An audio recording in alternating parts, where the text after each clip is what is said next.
এই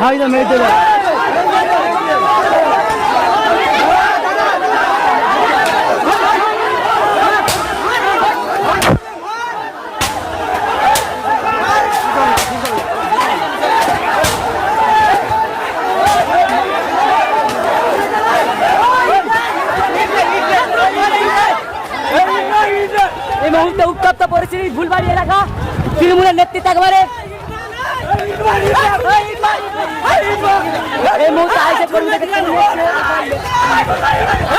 তৃণমূল কর্মীদের একেবারে তাড়া দিচ্ছে। এই মুহূর্তে দেখতে পাচ্ছেন কলকাতা পুলিশ এই মুহূর্তে দেখতে পাচ্ছেন তৃণমূলের ডাব্বর নেতাকে একেবারে হুমকি। কেন্দ্রীয় পুলিশ এই মুহূর্তে দেখতে পাচ্ছেন সেই ছবি তুলে দেওয়ার চেষ্টা করছি। একেবারে আইএসএফ কর্মীদের বেদরক মারধর করার জন্য মাথা বাড়িয়ে দিচ্ছে। কি হয়েছে?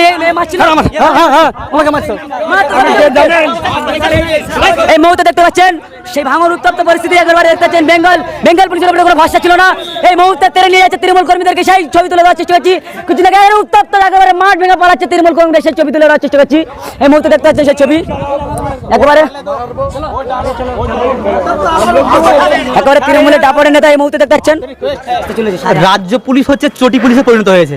ওরা চটি চাটতে ব্যস্ত, এত চটি চাটছে ওরা, সেই কারণের জন্য আমাদের কোনো রকম আইএসএফের সমর্থক তথা কর্মী এবং এজেন্টদের কোনো প্রকারই আসতে দিচ্ছে না। যেখানে গন্ডগোল সেখানে কোনো রকম পুলিশ আসছে না। যেখানে ফাঁকা আইএসএফের কর্মীরা জমায়েত করছে, যেখানে আইএসএফের বাড়ি আছে, ওইখানে গিয়ে ঠিক ওরা ডিউটি করছে। আমি বারে বারে যে আমাদের পুলিশ আছে অনুরোধ করেছিলাম যে আমাদের এজেন্টটা বসুক, যার ভোট সেই দিক, তার যাকে ভালো লাগে তাকেই ভোট দিক, কিন্তু এজেন্টটা বসতে দিক। অনুরোধ করার পরে অবজারভার সাহেব মেসেজ করেছেন এবং মেল করেছেন, তারপরে সেন্ট্রাল ফোর্স এসছে, তারপর আমরা এজেন্ট নিয়ে এসেছি। যাকে ভালো লাগে, যাকে পছন্দ তাকে ভোট দিক, নিজের ভোটটা নিজে দিক, এটাই আমি আবেদন করে আসলাম, বারে বারে অনুরোধ করে আসলাম। এতক্ষণ পরে আমরা আবেদন রেখেছে, নির্বাচন কমিশনকে জানিয়েছি, আমি এজেন্ট বসিয়ে দিয়ে আমার পরবর্তী বুদ্ধি যাওয়ার জন্য চেষ্টা করছি।